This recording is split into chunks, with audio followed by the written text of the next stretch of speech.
আস্তে আস্তে আসো দাদু, নয়তো তোমার পাত বেরিয়ে যাবে। সারা রাস্তা পাততে পাততে এলে, এখন একবার বন্ধ করো। আর দুই তিনটা পাত যদি মারো, মাথা ঘুরিয়ে নিচে পড়বো। আমার পাদের গন্ধ সঙ্গে সঙ্গে তোর ঠাকুমা সারাটা জীবন কাটিয়ে নিল, আর তুই মেয়ে আমার পাদের গন্ধ শুনতে পারছিস না? আমার পাদের গন্ধে কত ভালো হয় জানিস? তোর ঠাকুমা আমার পাদের গন্ধ শুনবার জন্য বসে থাকতো আমার সাথে, খাবার দাবার ছেড়ে দিয়ে আমার সাথে বসে থাকতো, তুই জানিস? আচ্ছা দাদু, এখন বুঝলাম আমাদের ঘরে মশা নেই কেন। তোমার পাতের গন্ধ সঙ্গে সব মশা মরে যায়। আচ্ছা, এটা। তোর বাবা আর মা মিলে একটা ছাগল জন্ম দিয়েছে, এখন বুঝলাম। একটা পাদের গন্ধ তুই সহ্য করতে পারিস না? কত বললাম তোর বাবা আর মাকে একটা ছেলে জন্ম দেবার জন্য, না, তাদের মেয়ে দরকার, তাদের মেয়ে চাই। নে, এখন সহ্য করতে হবে তোকে। উফ, মালটা তো সেরা। আজকে সকাল সকাল কার মুখ দেখে উঠলাম রে বাবা। একে দেখে আমার মন যেন উতাল মাতাল করছে। থাম তোরা থাম ভ্যানচোদ, একেই তোদের বৌদি বানাবো বুঝলি।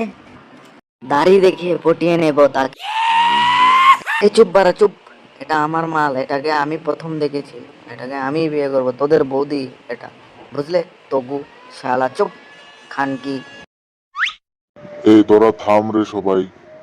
তগু, নাগু, তোরা চুপ থাক। এটাকে শুধু আমি পটাবো। আমার পেট দেখেছিস? পেট দেখিয়ে এটাকে পটিয়ে নেবো শালা। তোমরা সবাই ঢ্যামনা চোদা বুঝলে। আমি থাকতে কিভাবে তোমরা মেয়ে পটাবে আমাকে বলো। আমার মতো সুন্দর হ্যান্ডসাম একটা ছেলে থাকতে তোমরা কিভাবে পটিয়ে নেবে তাকে? আহা গো আমার কালা চান গো, তুই পটাবি মেয়ে, শালা ভাগ এখান থেকে ভাগ। এই তোরা সবাই থাম থাম, এখন গিয়ে প্রপোজ করবো, দেখ কিভাবে পটিয়ে নেই, দেখ আমার দিকে চেয়ে থাক তোরা।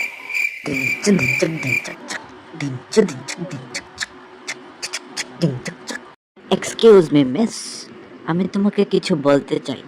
আমি তোমাকে বলতে চাই, আমি তোমাকে ভালোবাসি।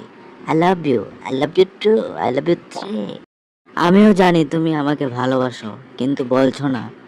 তুমি আমাকে একটা পাপ্পি দিয়ে দাও, আমি বুঝে নেব তুমিও আমাকে ভালোবাসো। এই ছোট লোকের বাচ্চা, ভাগ এখান থেকে। তোর কি ঘরে মা বোন নেই? ভাগ, সর এখান থেকে সর। মেয়েদের সাথে কিভাবে কথা বলতে হয় জানিস না তুই?